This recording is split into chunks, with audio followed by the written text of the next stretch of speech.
Plata quemada, de Ricardo Piglia. Capítulo 9. Es el comienzo de la tarde, tal vez, en medio del departamento desmantelado, completamente despierto y seguro de sí, con la bolsa de cocaína en un costado. El gaucho Dorda tiene algo de vida aún por delante. Le extraña que sean tantos los que están por ahí, y eso le parece una buena señal. Cuando vengan a matarme, vendrá uno solo. El canalla de Silva, tal vez. El feroz y cobarde comisario Silva. Entrará solo a matarme. Se sonreía perdido, ileso, sentado contra el parante de la puerta, atisbando en la luz húmeda y acariciando la metra con la mano izquierda, listo para morir. No, porque nadie está listo nunca para morir, pero sí dispuesto a morir como quien lleva un estigma de chico desde siempre, que le dice: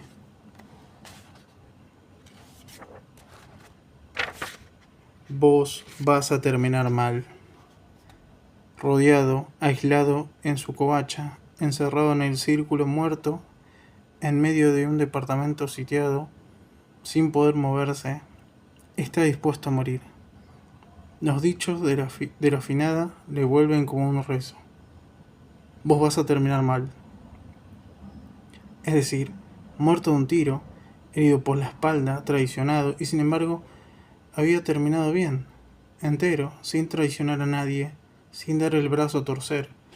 Le entusiasmaban esas palabras y veía como en una foto un brazo al que torcían en una pulseada en la glorieta de un bar al aire libre en Cañuelas, y después su cuerpo muerto en la tapa de Crónica. Cayó la hiena Dorda. Vengan, dijo. Vengan, gran puta. Se sostuvo el brazo y se ató con la goma para buscar la vena. No importa nada. Se asomó a la ventana a ver qué preparaban los guanacos. Se movían como muñequitos abajo, apretados contra las paredes, los focos iluminando la tarde. Atrás, al fondo, estaba el Parque Rodó, y más atrás el río. Abajo de la tierra, bajo los adoquines, estaban las cloacas, los caños maestros que corrían como pasillos clandestinos y desembocaban en el río.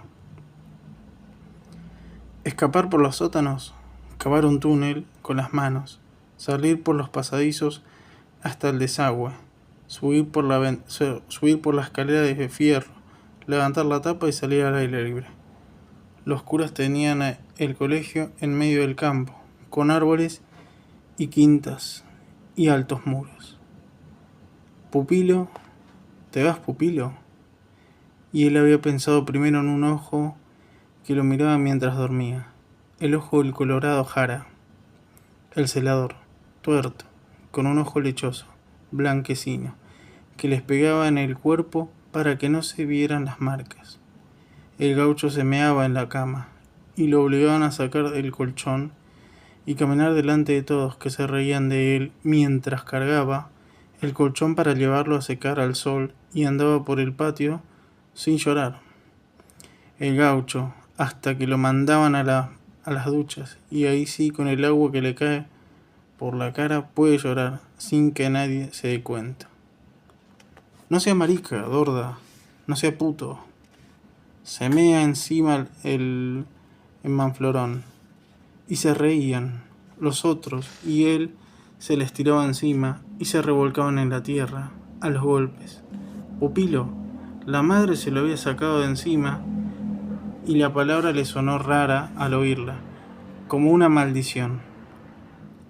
Vas de Pupilo, dijo la afinada, y él pensó que le iban a operar el ojo. Una mancha para que no viera ya la cara de su madre. Pero después, al tiempo, comprendió que eran las chicas en las ventanas del quilombo del pueblo, a las que espiaba coger desde los techos, por las banderolas, las piernas blancas que flotaban en el aire, las pupilas. ¿Lo mandaban ahí? No podía ser. las pupilas de la madama Iñiguez, que salían a pasear a la madrugada por el pueblo vacío. No había hombres en la casa de Alto, atrás de los corrales viejos. Todo lo hacían ellas.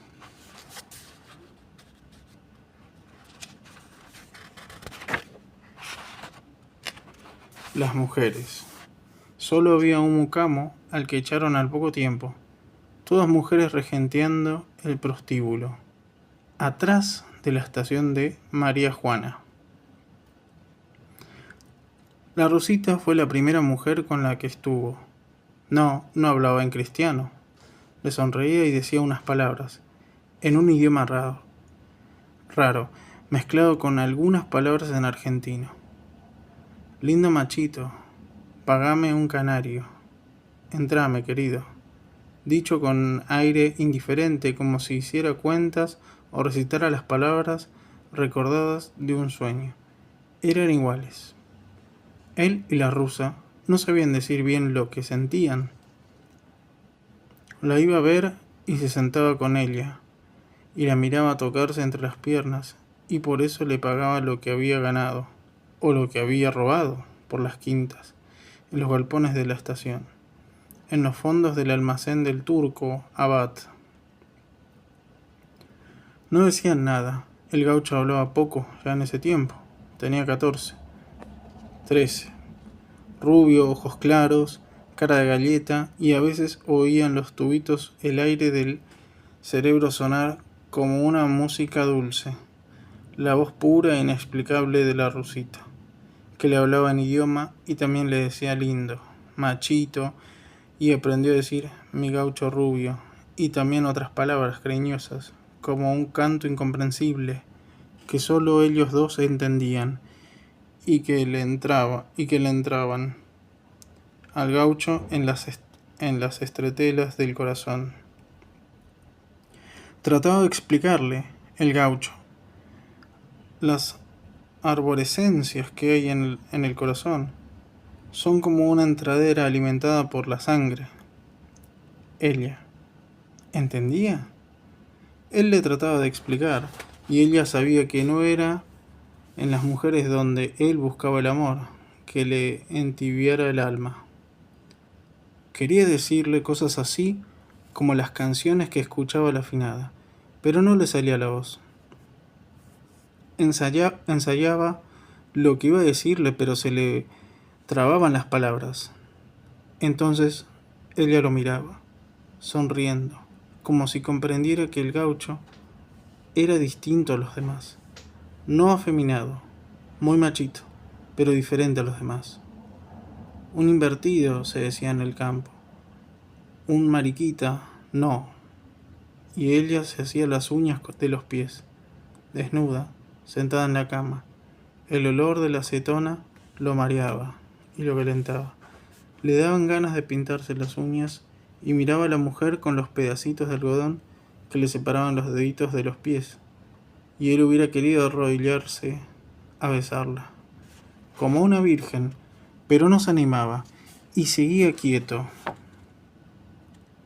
triste, callado, y a veces ella se sonreía y le hablaba en su idioma incomprensible, o le cantaba en polaco, la rusa, y al final se acercaba y el gaucho se dejaba tocar rápido, flácido, sin poder penetrarla jamás, y a veces era él quien la tocaba a la rusita, la acariciaba como si ella fuera una muñeca, una nena que amaba en secreto al gaucho rubio. Eso era en el 57, o en el 58. Ya había empezado a andar con armas en ese tiempo y ella no se asombraba, ni se asustaba al verlo dejar la Wallerster Molina, Molina, en la mesa de luz, y ella como si no lo viera. Seguía ahí, dulce, bajo el velador, hablando en su lengua, como una letanía, y después ya no se acordaba. Había estado 2 veces en el reformatorio, pero todavía no le habían llevado al Melchor Romero. Todavía no le habían vaciado la cabeza con los shocks eléctricos. con las inyecciones de insulina, para que fuera como todos. Fue el doctor Bunge con sus anteojitos redondeados y la barbita en punta, el primero en que le empezó a decir que tenía que ser igual a todos, que se buscara una mujer que hiciera una familia, porque desde siempre el gaucho, que era un matrero, un retobao, un asesino, hombre de agallas y de temer en la provincia de Santa Fe, en los almacenes de la frontera, el gaucho siempre le había gustado los hombres, los peones, los arrieros viejos que cruzaban a la madrugada por el arroyo al otro lado de María Juana. Lo llevaban bajo los puentes y lo sodomizaban. Esa era la palabra que usaba el doctor Bunge. Lo sodomizaban y lo disolvían en una niebla de humillación y placer, de la que salía a la vez avergonzado y libre. Siempre suelto, siempre furioso, y sin poder decir lo que sentía, con esas voces que le sonaban adentro, las mujeres que le daban consejos y le murmuraban porquerías, le daban órdenes contradictorias, lo maldecían, solo de mujeres las voces en el cerebro de Dorda. Por eso lo trataban con las inyecciones y las pastillas en el hospital para curarlo, para volverlo sordo, para sacarlo del pecado de la sodomía. Se sonrió ahora pensando cómo miraba a los peones con los que convivía en las épocas en las que se conchavaba para ir a la cosecha. Había que convivir meses enteros, en pleno verano, con los paisanos, un solazo que te calcina los sesos. Hasta esa tarde, en que se quedaron jugando al sapo en el almacén. Todos medio borrachos, y lo empezaron a cargar, y se reían, y le hacían chistes, y el gaucho no podía hablar. Solo sonreía con los ojos vacíos, y el viejo Soto lo tomó de punto, lo provocó hasta que el gaucho lo mató a traición.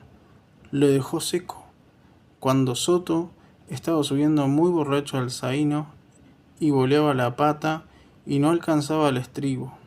Y el gaucho, como si quisiera parar ese baile ridículo, sacó un arma y lo mató. Fue el primer hombre muerto de una serie que no tenía fin, según Bunge, decía el gaucho. Ahí empezaron las desgracias y el gaucho pasó de ser un chorrito, un descarriado, a ser un asesino. Lo llevaron a Sierra Chica y lo encerraron a pan y agua para que confesara lo que todos sabían. Tenía recuerdos nítidos de ese entonces y se los contaba el doctor Bunge, que anotaba todo en una libreta blanca. Si sigue así, va a terminar mal, Dorda, le dijo el médico. Yo voy mal, dificultoso para expresarse el gaucho rubio. Vengo mal desde chico. Yo soy desgraciado. No sé expresarme, doctor. Hacía gestos con las manos para decir lo que sentía, pero se le reían en la cara. Se enfurecía. Vos vas a terminar mal, le decía siempre la afinada su madre. Y había terminado aquí, en este departamento con su hermano muerto, con la metra apuntando a la calle y la calle llena de pesquisas que venían a matarlo. Me van a estaquear y me van a mandar otra vez a Sierra Chica con los chilenos.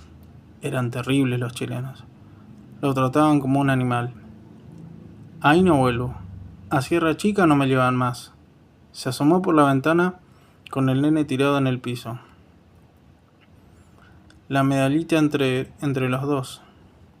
El gaucho lo sentía muerto en el piso, al único hombre que lo había querido, y lo había defendido siempre, y lo había tratado como a una persona, mejor que a un hermano, como a una mujer lo había tratado el nene Briñone, que lo entendía cuando no podía hablar y decía siempre, el nene, lo que el gaucho sentía sin poder expresar, como si le leyera el pensamiento, pero ahora estaba ahí. Lo había tirado con la cara limpia.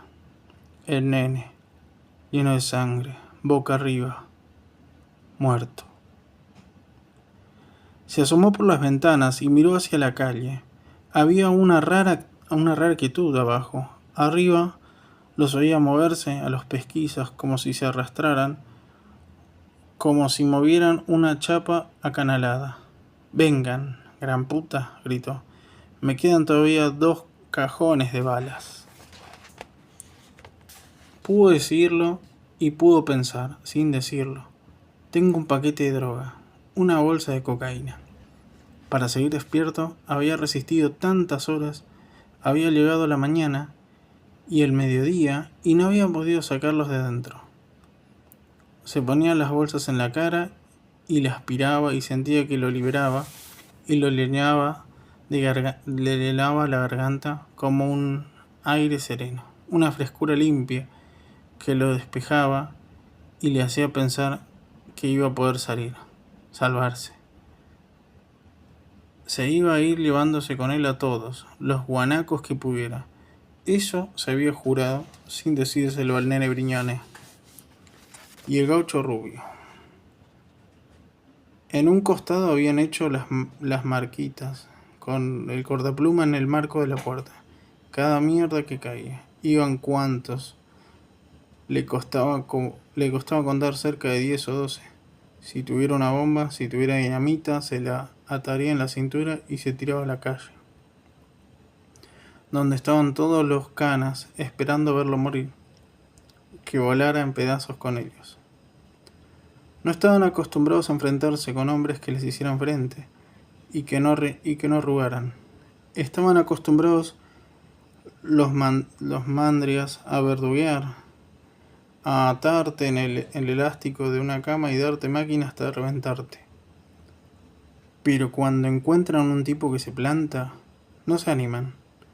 Hacía 2 horas que daban vueltas sin atreverse a entrar. «Vení, Silva, chancho culiado». La voz al gaucho le saltía firme y a toda la ciudad estaba quieta, en silencio, y su voz sonaba como la voz de Dios que le iba desde lo alto, la voz del Santísimo. Allá en el pueblo, Santa Madre de Dios ruega por nosotros pecadores, ahora y en la hora de nuestra muerte. Amén. La rezó de un saque, se la acordó toda. Cuánto hacía la oración se le había enseñado la hermana Carmen. Un hospicio atendido por monjitas que le enseñaron a rezar, y el gaucho a veces, para borrar las voces, rezaba y rezaba. Siempre la misma oración a la Madre de Dios. «Tráigame un cura», dijo. «Me voy a confesar». Había entrado a caballo por el patio, embaldosado, y la mujer salió a pedirles respeto, con la escopeta de 2 caños bajo el brazo. ¿De dónde venía ese recuerdo? «Tengo derecho a pedir por un cura. Soy bautizado». Sonaron unos tiros y unas voces lejanas. Él estaba tranquilo. Ahora sabía que andaban por los departamentos vecinos. Las pesquisas. Se acordaba de esa mujer con la escopeta. ¿Era su madre? Pero después no se acordaba de nada. Estaba en blanco. Era todo un vacío. Una nada. Así era su vida. Los años anteriores al hospicio se los acordaba bien, y después todo borrado. Y después se encontró con el nene. Le pasaban volando los días, y no se terminan nunca los meses. La cárcel hace lentos los días y veloces los años. ¿Quién decía eso? Después que salió de la cárcel, no se acordaba de nada, hasta el día de hoy, sentado en el piso contra la ventana, esperando que vinieran a matarlo. Ya no le quedaba voz para rezar al gaucho Dorda. Pobrecito, se iba a morir en la República Oriental del Uruguay. Así hablaba el finao, su padre. Conozco Entre Ríos y la República Oriental del Uruguay. Había viajado mucho, su padre, que tenía una tropa de carros y hacía la cosecha gruesa. Un viento suave llegaba por las banderolas y movía los espectros de las cortinas quemadas en el cuarto. El cuerpo del nene tendido en un costado y atrás la ventana que daba al patio, y vio a su padre de pronto, que llegaba a la noche en el tobiano. ¿Qué dice, aparcero? Los caballos a poco andar ya conocían el ruido del motor de las cosechadoras cuando venía forzando la mata porque la hilera era gorda y se aceleraba el regulador. Los tungos se paran y cuando se alivia, siguen. Le venían ahora las imágenes claras de las cosechas cuando tendría 10, 11 años, por Tandil, la velocidad que tenían para coser las bolsas cuando el rinde llegaba a las 30 por hectárea. 2 por 3 salta alguno por la batea, porque en el apuro se cosía la punta de la blusa en la arpillera. El hilo de seda era en la boca de la bolsa. Un cruce nomás. Una cruz. Nunca pudo aprender a coser la boca de las bolsas. Era medio retrasado, dicen. Pero no es cierto. Le costaba hablar y estaba siempre peleando con esas mujeres que le decían cosas al oído, cosidas, las palabras a su cuerpo, con hilo engrasado. Un tatuaje llevaba dentro, con las palabras de su finada madre, grabadas como en un árbol. Como relámpagos, como refusilos, como una luz. Los recuerdos, dice Dorda. Aquí estoy y aquí me quedo. Todo estaba destrozado a su alrededor. Las paredes estaban desnudas y rotas, sin revoque, mostrando solo las vigas. Un número increíble de plomos achatados estaban esparcidos por los dormitorios y el living, el baño y las cocinas, y mostraban la intensidad del fuego soportado durante horas. Lo que quedaba en pie no podía ser reconocido como mobiliario. Van a venir a sacarme de acá, los hombres de Silva. El canalla buchón te trae la noche.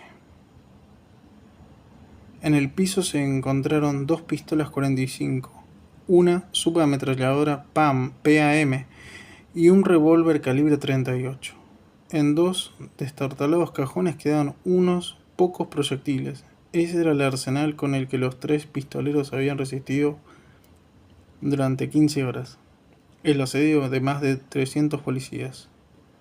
Se sonreía a solas, sentado con las voces que sonaban dentro suyo.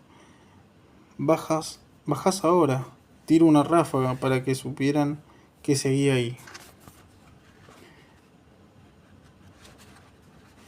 Iban a venir en la oscuridad, por los corredores a buscarlo. Los pesquisas. Andaban por el pueblo en un sulky negro, vestidos con trajes cruzados. Bajaban en la estación y ahí se llevaban a los presos esposados. Al loco Anselmo se lo llevaron y todo el pueblo lo acompañó. Lo subieron al tren en el vagón de segunda, un pesquisa a cada lado, porque había degollado al patrón, que lo encontró robando en la blanqueada. Era un gringo matrero, salteador, y lo buscaban por los pagos y los pueblos y lo madrugaron en el corral de la estación de trenes. Salió el patrón y al verlo lo insultó. Gringo de mierda. Y el tano Anselmo lo dejó seco de un puntazo. Tendría también en ese tiempo ¿qué edad? Dorda. 12, 13, hasta ahí le llegaban los recuerdos. Después, nada. Como si le hubieran borrado lo que le llevaba adentro y se quedó fijo en aquel tiempo. Solo se acordaba de cuando era chico y después nada. Lo bajaron del sulky el gringo Anselmo y se quedaron esperando que llegara el tren de pasajeros que venía del sur. En el tren vacío de la estación de Pilar. Los 2 pesquisas con el loco Anselmo, de alpargatas y guardapolvo gris, porque había trabajado en el correo y empezó a abrir las cartas y robar la correspondencia y a escribir cartas a las mujeres y a visitarlas para violarlas, según decían. Parece que solo lleva las cartas donde había malas noticias, porque era supersticioso. Las cartas las encontraban en el fondo de su casa, clasificadas, y cuando lo descubrieron salió disparando y se dedicó a cuatrerear y a carnear y a violar chinas en los ranchos perdidos de la provincia. Se acordó ahora Dorda, apoyado por la ventana, contra la ventana, y los espiaba desde un costado. Los veía moverse, abajo, en la calle.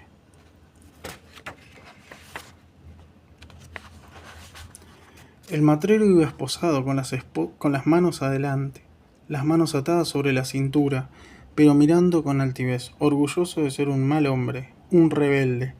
Las vías miraba, y los dos, canas, de bigote y poncho, quietos, fumando, porque tenían que viajar con él hasta La Plata, en el tren de pasajeros que venía de Bahía Blanca. Así vas a terminar vos, la finada le dijo esa noche. Por el tragaluz del departamento 3 y desde el boquete abierto en la pared del comedor del segundo piso de la finca vecina y que daba sobre el dormitorio, se pudo ver a Mereles, que estaba caído de cúbito dorsal sobre el elástico de la cama, apoyado apenas en la pared. Con sumo cuidado desde el apartamento 11 se pudo ver a Briñones, cuyo cuerpo yacía en posición intermedia entre la cocina y el hall, pero faltaba el otro asesino. La luz caía ahora por las cortinas. Tenía droga para 2 horas más. Traigan droga, gritó. Rendite, mierda, oyó, a través del boquete practicado desde la casa vecina. Se vieron los cuerpos de 2 de los pistoleros yacentes y con innumerables orificios de bala, casi sobre el quicio de la puerta. El pie de uno de los 2 pistoleros parecía hablar de un último intento de fuga a tiro limpio. Luego, en el living comedor de la vivienda, el cuerpo totalmente tinto en sangre del pistolero yacía boca arriba, bañado en una inmensa ola de sangre que se extendía por casi toda la superficie del living. A pocos centímetros de él, el otro pistolero yacía bañado igualmente en su propia sangre. El primer pistolero vestía blue jeans y camisa blanca, y a su lado había un arma, una metralleta Thompson. El segundo pistolero llevaba un pantalón azul y una camisa marrón. El tercero estaba sentado, de espaldas a la ventana en un hueco. Era Dorda. Andaban como ratas por los corredores, los pesquizos. Un cura iba a venir a bendecirlo. Me doy un saque, permiso. Vengan si quieren. Por las dudas se efectuaron algunos disparos más desde el boquete hacia el interior y a través de la ventana del cuarto de baño se lanzaron más granadas de gases. No hubo reacción. Un policía se asoma al pasillo y 2 segundos después cae acribillado por una ráfaga.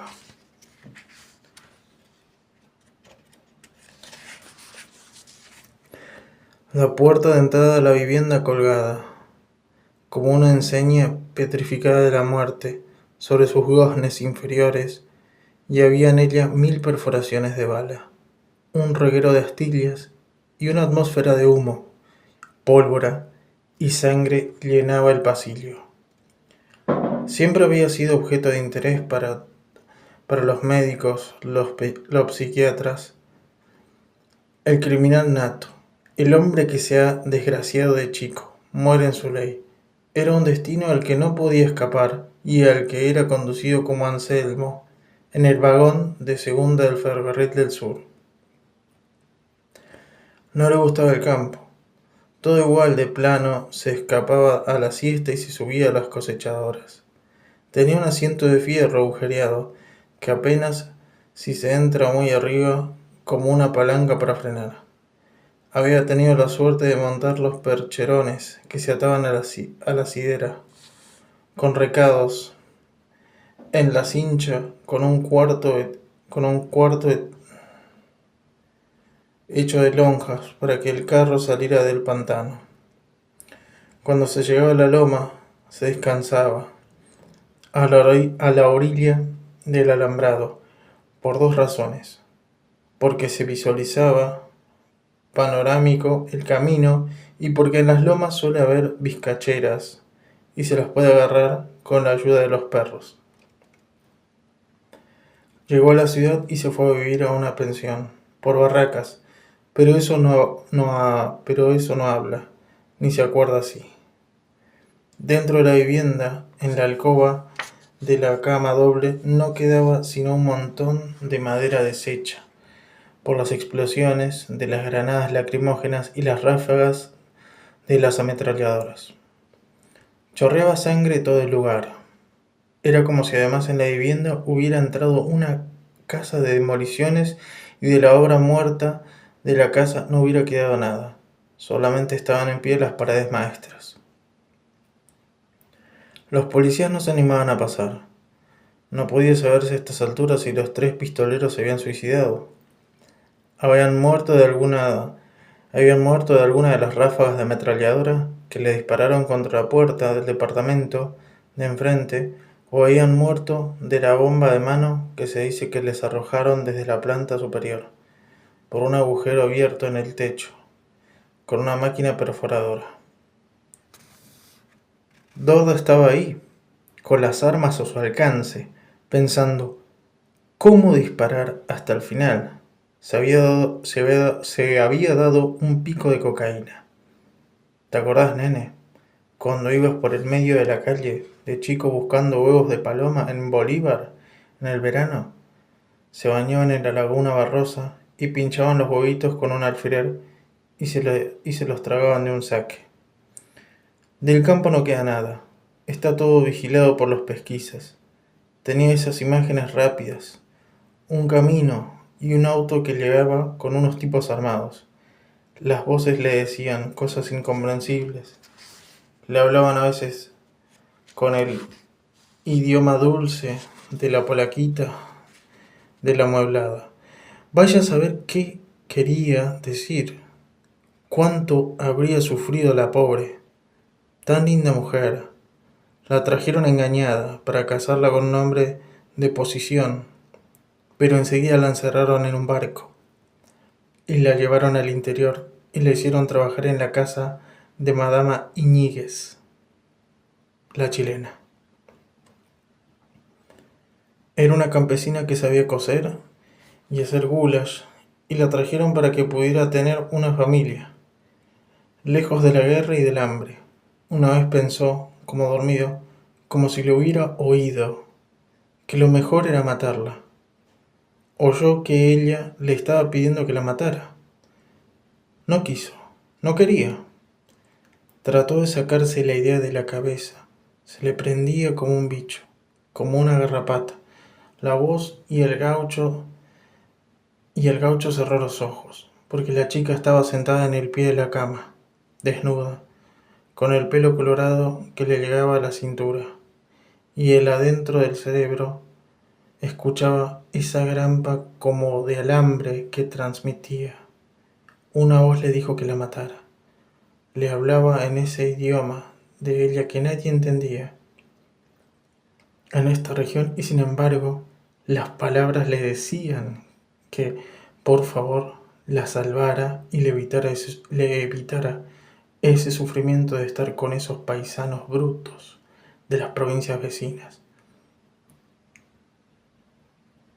Las provincias vecinas. Nadie entendía que ella era una princesa polaca y que ya no podía soportar la soledad y el sufrimiento. El sufrimiento. La habían separado de su hijita, de Nadia.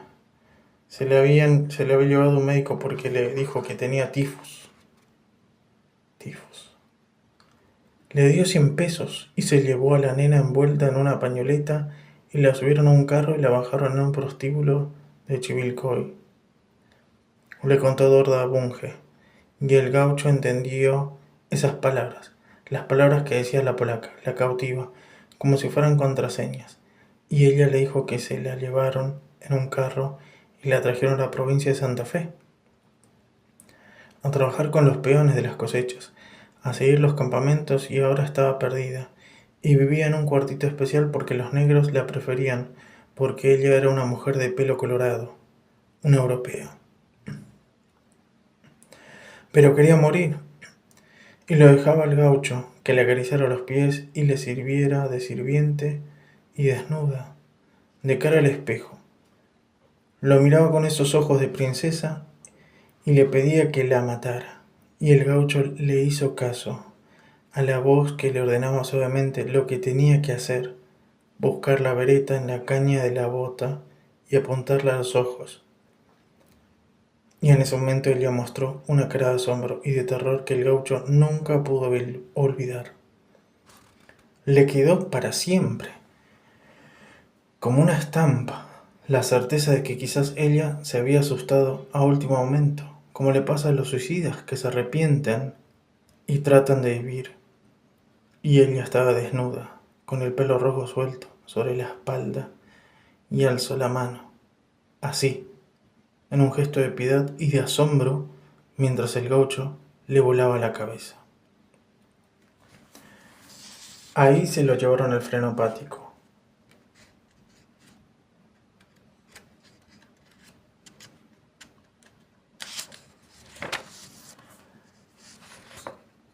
Y lo mataron, a golpes y inyecciones para dormir caballos.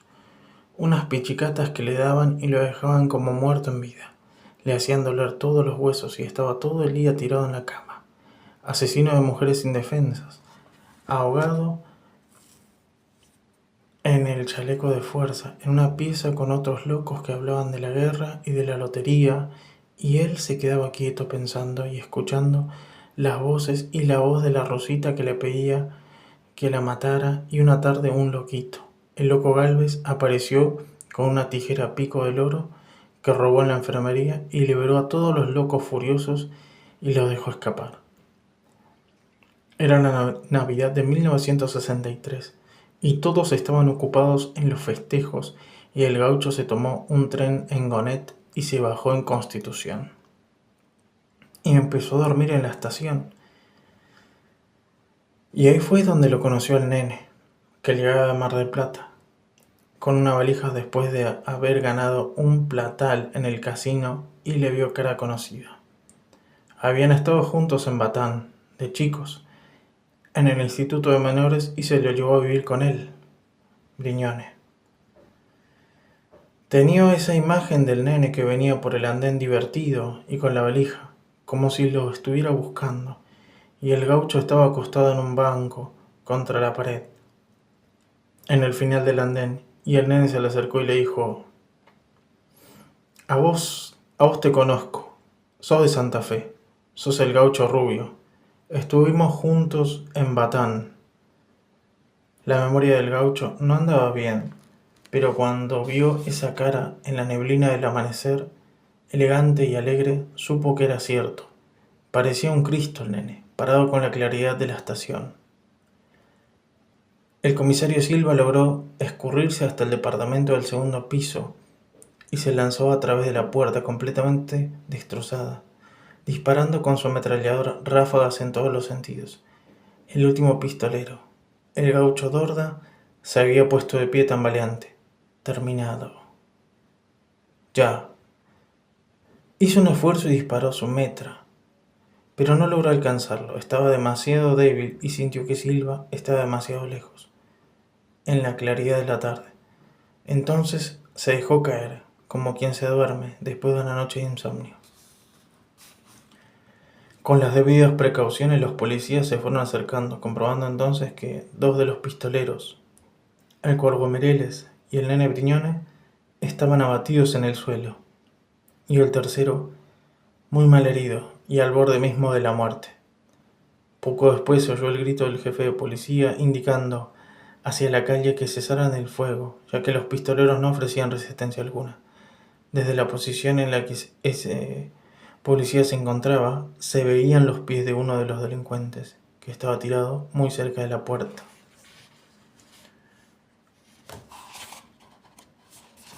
cuando el cronista destacado en la escena, en el escenario de la batalla, entró en el departamento, el espectáculo era realmente dantesco. Ningún otro adjetivo vale para retratarlo. La sangre inundaba el lugar y parecía imposible que 3 hombres hubieran logrado tal decisión y heroísmo. Dorda estaba vivo con la espalda apoyada en el respaldo destrozado de la cama, abrazado al nene, como quien sostiene una muñeca en brazos. 2 camelleros entraron y levantaron al herido, que seguía sonriendo, con los ojos abiertos, y un murmullo ininteligible en los labios. Cuando bajaron a Dorda por la escalera, los curiosos y vecinos agolpados en el lugar, y los policías se lanzaron sobre él y lo golpearon hasta desmayarlo. Un Cristo, anotó el chico del mundo, el chivo expiatorio, el idiota que sufre el dolor de todos. Los policías provocaron un tumulto al enterarse de que uno de los pistoleros iba a ser sacado con vida del edificio, a los gritos de ¡asesino! ¡Hay que matarlo! Se arremolinaron sobre la camilla y golpearon al moribundo. Cuando apareció el cuerpo ensangrentado de Dorda, con los huesos rotos y a la vista, un ojo herido y un vientre trajeado, y sin embargo, todavía con vida, hubo primero un gesto de silencio y de estupor. La multitud lo rodeó y los camelleros se detuvieron. Fue el primero en salir, todavía vivo, el primero al que veían de los terribles malhechores que habían combatido heroicamente durante 16 horas. Un cuerpo frágil con pinta de boxeador, una víctima sacrificial, y al verlo hubo una oleada de odio, y cuando el primer hombre lo golpeó fue como si el mundo se viniera abajo y se rompiera el dique del rencor. Se lanzó sobre el miserable una avalancha de pasión que fue casi imposible de contener. Entre 4 o 5 policías y periodistas lo golpearon con sus armas y sus cámaras. El pistolero herido era un baño de sangre viva y palpitante todavía, que parecía sonreír y murmurar: Santa María, Madre de Dios, ruega por nosotros pecadores. Rezaba el gaucho. Veía la iglesia y el cura que lo esperaba en la parroquia. Tal vez si pudiera confesarse, podría hacerse perdonar, podría explicar al menos por qué había matado a la colorada, por qué las voces le dijeron que ella no quería seguir viviendo. Pero él, en cambio, ahora quería seguir vivo. Quería volver a estar con el cuerpo desnudo del nene, los dos abrazados en la cama, en algún hotel perdido de la provincia. La avalancha lo rodeó, y cientos de voces se alzaron hasta el sol pesado de la tarde pidiendo su muerte. ¡Que lo maten! ¡Mátenlo! ¡Que lo maten! ¡Mátenlo! Nunca se había visto una cosa semejante. En ese momento, el descontrol colectivo se justificaba, según algunos, por el daño terrible y cruelmente causado a la sociedad y a sus leyes por los delincuentes. El deseo de venganza, que acaso sea la primera chispa en el relámpago de la mente humana cuando está lesionada, corría con velocidad eléctrica entre la muchedumbre. Y la muchedumbre empujó varios cientos de hombres y mujeres de toda traza y tipo clamando venganza. Fueron inútiles entonces los propios cordones policiales, y sobre el montón sanguinolento de Dorda llovieron de todas partes los golpes, las patadas, los puñetazos, los escupitajos y los insultos. Por fin fue sacado del tumulto y llevado a una ambulancia para su traslado al Maciel. Eran las 2:15 de la tarde y la ambulancia, donde lograron tirarlo, se perdía en un mar humano. Entonces el jefe de la policía argentina habló y su voz fue una copa de aceite sobre la muchedumbre alucinada. Pedía calma, pedía sosiego para la labor de la justicia, pedía tiempo para la meditación y la pena profunda por la memoria de los muertos. Yo le di el último puñetazo, dijo Soria, y sobre las cabezas de la muchedumbre mostró en el aire caliginoso de la tarde el puño derecho, tinto en sangre. Las lágrimas corrían copiosas por la cara redonda y gruesa del comisario Silva, Era una mezcla con el sudor, el calor de la tarde, el gas lacrimógeno que todavía se colgaba perezosamente de las copas de los árboles y el agrio olor de la sangre de 2 policías más, muertos esta mañana en el umbral de la casa. A contramano, por la calle de Canelones, hacia el sur, con las sirenas ululantes, la ambulancia de salud pública iba a toda velocidad para el Maciel. No me han podido matar, y no van a poder matarme. Sintió el gusto de la sangre en los labios y el dolor de un diente roto, y por los ojos nublados veía la blancura de la tarde. Mi madre siempre supo que yo estaba destinado a no ser entendido, y nadie me entendió. Nunca, pero a veces he logrado que algunos me quisieran. Oh, padre, dijo como un eco lejano, el cabello tobiano me va a sacar de aquí. Iba entonces ahora a reunirse con el nene Briñone, en el campo abierto, en el trigal, en la noche tranquila.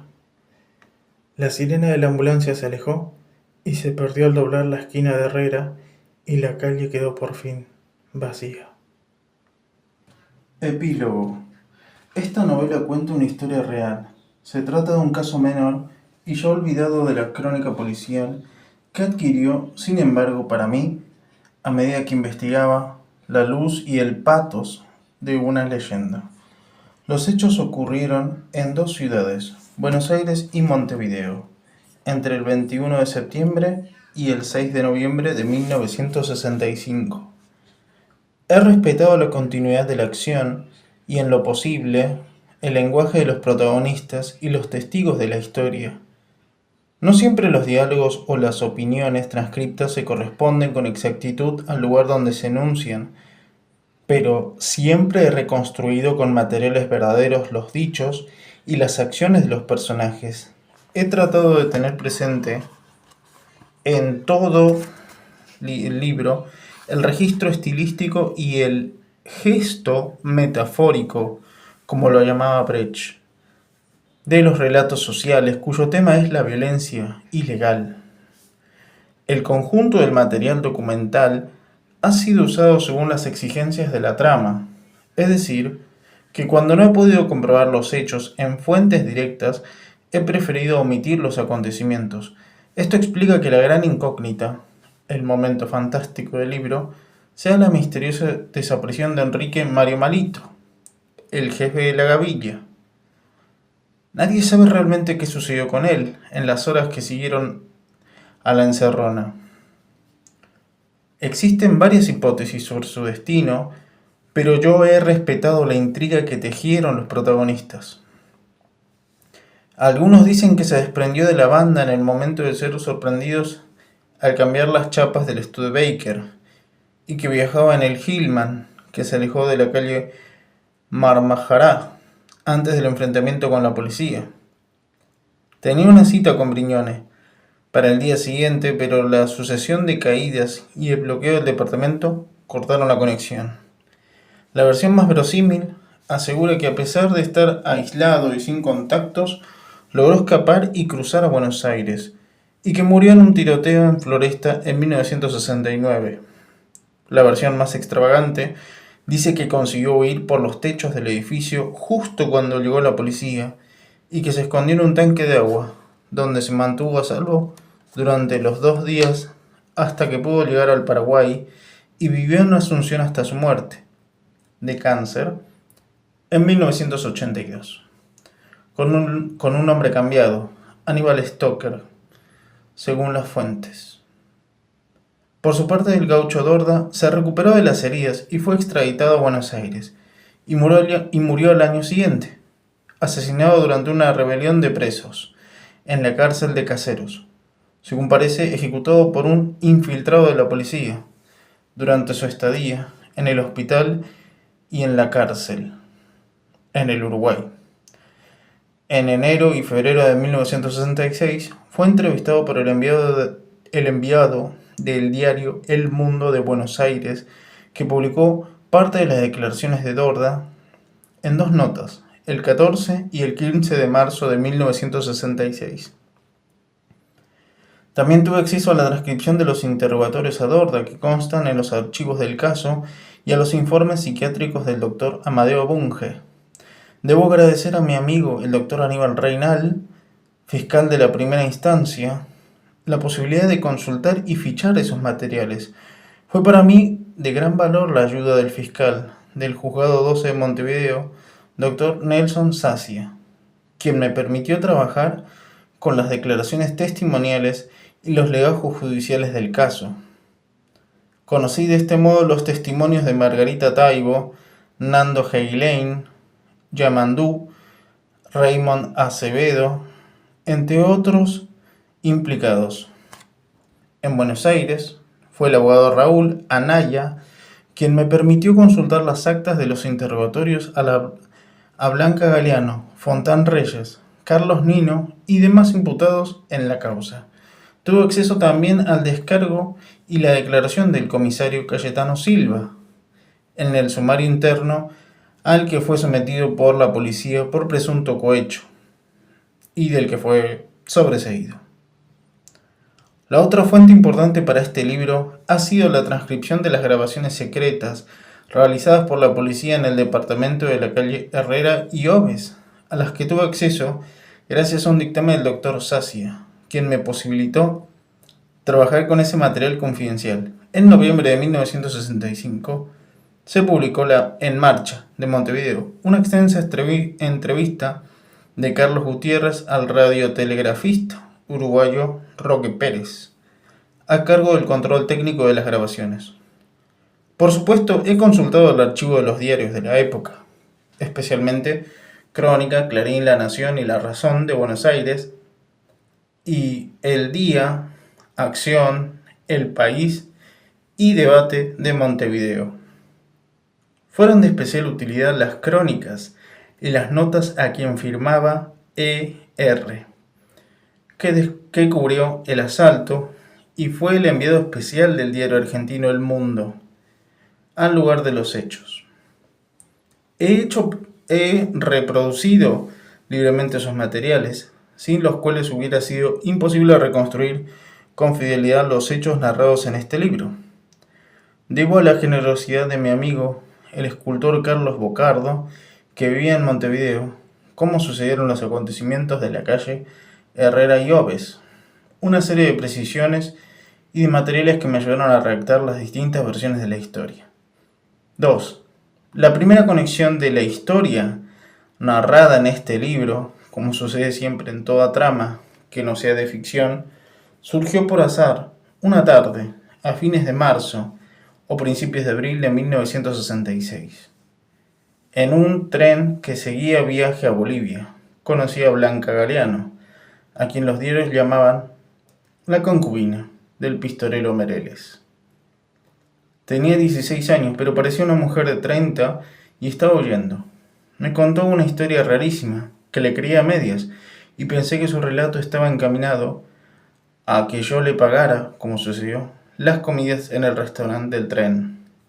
En las largas horas de aquel viaje, que duró 2 días, me contó que acababa de salir de la cárcel, que había estado presa durante 6 meses por asociación en banda con los ladrones del Banco de San Fernando y que se iba exiliado a vivir a La Paz. Me contó una primera y confusa versión de los hechos que yo recordaba vagamente haber leído en los diarios meses atrás. Esa muchacha que hablaba de un gángster que le había permitido conocer el otro lado de la vida y que ahora estaba muerta, y al que habían acribillado luego de resistir 15 horas como un héroe. Me dio el impulso inicial para interesarme en la historia.